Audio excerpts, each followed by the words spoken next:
Magandang araw mga karikap! Muli tayong babalik sa mundo ng aksyon.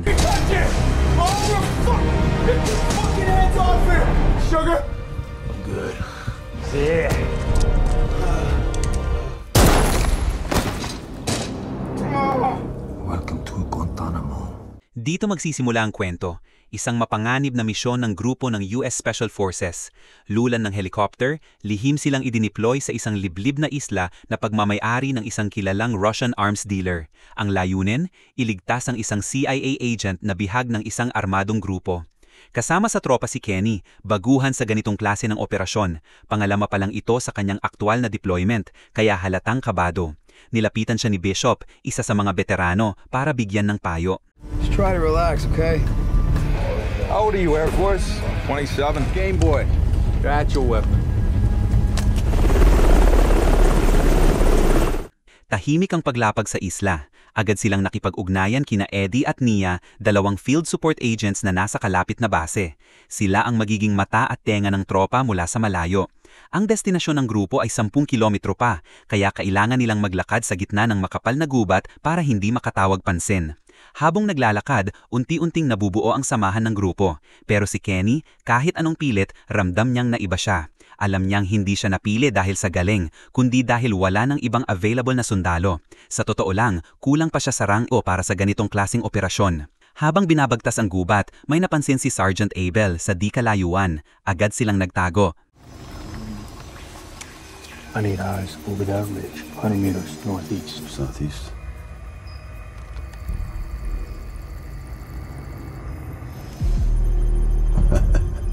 Yeah, oh, that's sexy. What the fuck? Biglang tumakbo ang isang mabangis na baboy damo mula sa masukal na bahagi ng kagubatan. Ikinagulat ng lahat. Pero matapos ang gulat, balik sa misyon ang tropa. 100 meters. It's the other side of those rocks. Got a good handshake.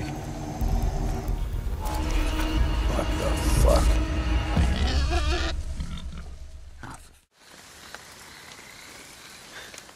Narating na nila ang mansion kung saan ikinukulong ang bihag. Mula sa distansya, tanaw nila ang mga armadong gwardya. Ayon sa utos ni Sugar, ang leader ng grupo, huwag gagamit ng dahas hanggat hindi kinakailangan. Nahati sila sa iba't ibang pwesto para sa mas magandang pananaw. Dumating si Petrov, ang Russian arms dealer, kasama ang kanyang pamilya. Ilang sandali pa, sumulot ang isa pang grupo ng mga armadong lalaki. Kabilang dito, si Hashimi, isang notoryoso na terorista na kilalang-kilala ng mga Amerikano. Alam nilang may planong transaksyon na magaganap. Habang tahimik na nagmamasid ang tropa, patuloy ang updates mula kina Eddie at Nia tungkol sa galaw ng kalaban. Ngunit sa hindi inaasahang pagkakataon, biglang nagkagulo. Niloko ni Hashimi ang mga tauhan ni Petrov, pinaulanan ng bala.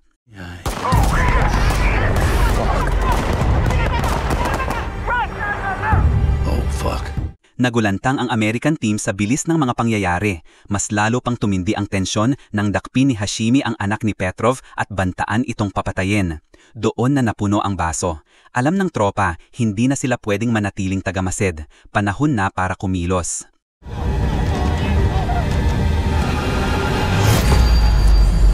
Fuck. 101 by Hellfire missile copied.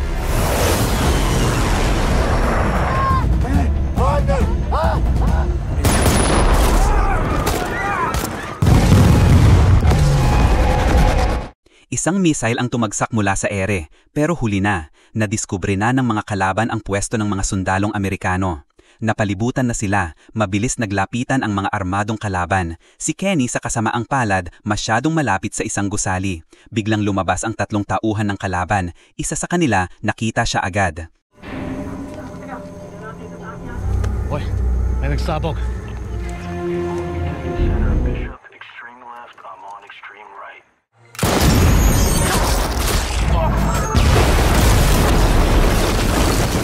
At dito na nagsimula ang matinding palitan ng putok.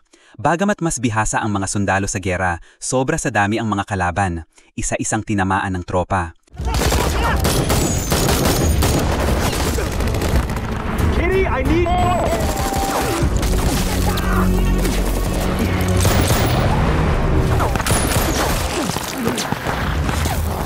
I got you, man. I got you. Man, where's the med kit? Abel, no. Ngunit hindi na naisalba si Abel. Nag-report si Kenny kay Sugar. Habang pinipigilan ng tropa ang paglapit ng mga kalaban, si Kenny ang inutusan na hanapin ang mga RPG launcher at i-coordinate ang airstrike. Agad niyang naibigay ang eksaktong lokasyon kay Eddie. Pero bago pa dumating ang tulong, isa sa mga RPG launcher ang nakaputok, direktang tinamaan ang pwesto ng tropa. Hindi tiyak kung may nakaligtas.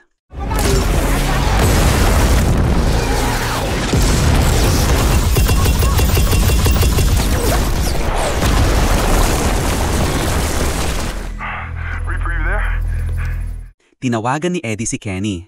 Ibinahagi niya ang kanyang lokasyon sa base. Agad namang kumilo si Eddie para planuhin ang ligtas na extraction ni Kenny. Pilit niyang pinakalma si Kenny, sabay sabing may paparating ng helicopter. Habang papunta sa pickup point, nadaanan ni Kenny ang isang grupo ng kalaban na nagbababa ng mga supply. Napadapa siya at nagtago sa ilog, halos hindi humingi na. Isa sa mga sundalo may kasamang aso. Amoy na amoy si Kenny, pero sa kabutihang palad, hindi siya nadiskubre. Narating na rin ni Kenny ang pickup zone. Ilang sandali pa, narinig niya ang tunog ng helicopter. Playboy 06, this is Blackbird 25, approaching LZ from east. ETA 3 mics, over. Copy. Thanks for the eyes, Reaper. Happy to do it.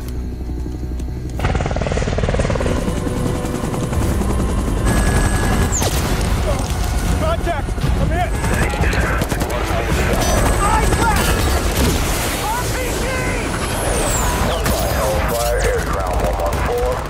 Biglang putok ulit, nabaril ang helikoptero.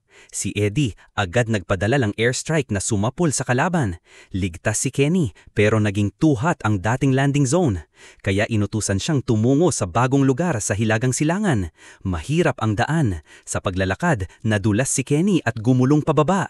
Sugatan pero buhay. Playboy, you have 3 hostiles heading your way. Scan forward. Keep me with him. Copy.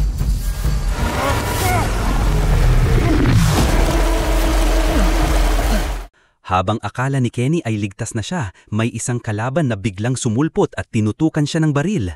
Bihag siya ngayon. Samantala, sa command center, may masamang balita si Eddie. Papalitan na siya. Kahit nakiusap siyang huwag siyang tanggalin, pinilit siyang iwan ang control station. Samantalang si Kenny, naiwan sa gitna ng teritoryo ng kalaban.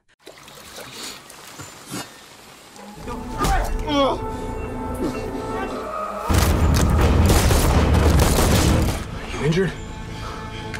Put that on, okay? Okay? Habang nagpapagaling, nabalitaan nila na nahuli na si Bishop ng mga kalaban. Alam nilang delikado, pero desidido silang iligtas ito kahit labag sa utos ng itaas. Tumawag sila sa base para ipaliwanag ang plano, pero malinaw ang sagot ng mga opisyal. Pero hindi sumusunod si Sugar, hindi niya iiwan ang isa sa kanila. Kahit wala na sa duty, lihim na naghanda si Eddie ng panibagong airstrike. Darating ito sa loob ng 15 minuto. Pero bago ito maisakatuparan, pinalitan na siya ng bagong operator. Tuluyan na siyang tinanggal sa kontrol. Lumapit sina Sugar at Kenny sa kampo ng kalaban.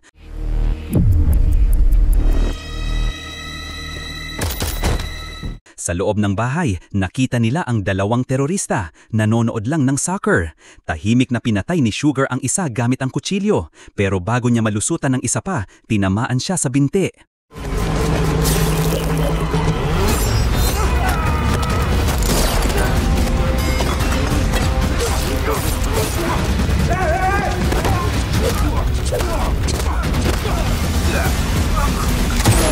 Bigla may babaeng armado ang dumating at pinaputokan sila. Ginamit nila ang mesa bilang panangga, itinulak siya sa salamin at tinapos ni Sugar sa isang bala. Habang papalabas, dumating ang sasakyan ng mga kalaban. Walang atrasan, pinabagsak din nila ito. Ngunit sa gitna ng paghahanap kay Bishop, dumami pa ang lumaban. Isang sundalo muntik nang patayin si Kenny kung hindi lang sumalo si Sugar.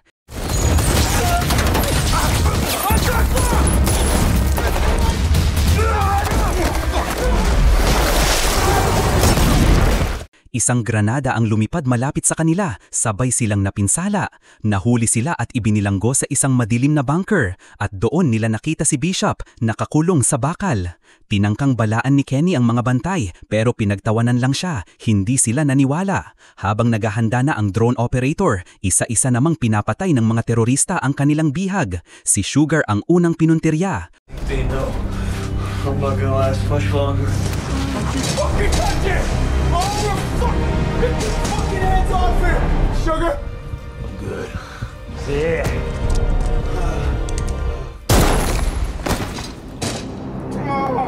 Welcome to Guantanamo. Sunod si Kenny, hinatak siya palabas ni Hashimi at sinimulang siyang pahirapan.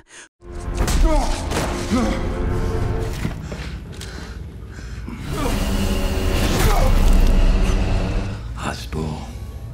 Rahyaki.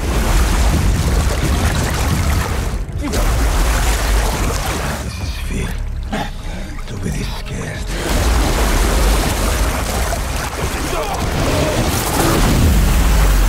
Ngunit bago pa siya mapatay, dumating ang bomba. Nawasak ang buong kampo dahil nasa ilalim ng tubig, nakaligtas si Kenny. Pag-ahon, nahanap niya ang baril at sinagip ang isa pang bihag. Pagkatapos, tinugis niya si Hashimi at tuluyang tinapos ito.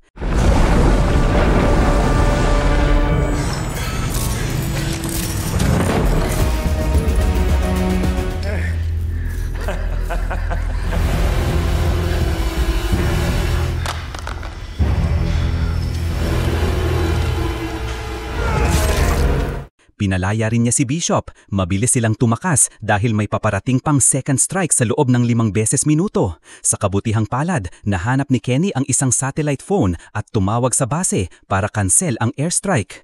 Pero, sabay baba ng tawag. Habang nasa supermarket si Eddie, biglang tumunog ang phone. Hindi niya agad pinansin, pero habang nasa pila, pinakinggan niya ang voicemail ni Kenny. Nang marinig ang boses ng kaibigan, bumitaw siya sa lahat ng hawak at dali-daling bumalik sa base. Tumawag siya, walang sumasagot. Pagdating, dumiretso siya sa control room, binasag ang katahimikan. Just in time, naipahinto niya ang pag-atake. Sa galit, pumasok siya sa opisina ng kolonel at sinigawan ang buong team, sabay hampas ng golf club sa TV nila. Ligtas na na-evacuate sina Kenny at Bishop. Sa wakas, tapos na ang misyon, pero kapalit nito ang dugo, buhay at pagkakaibigan. At yan ang bupong kwento sa loob ng ilang minuto. Kung nagustuhan mo ang recap na to, huwag kalimutang mag-like, mag-subscribe at i-click ang notification bell para sa iba pang kwento na siguradong aabangan mo. Hanggang sa muli, dito lang sa Netflix Tagalog Recaps, kung saan ang pelikula hindi mo na kailanang panoorin ng buo.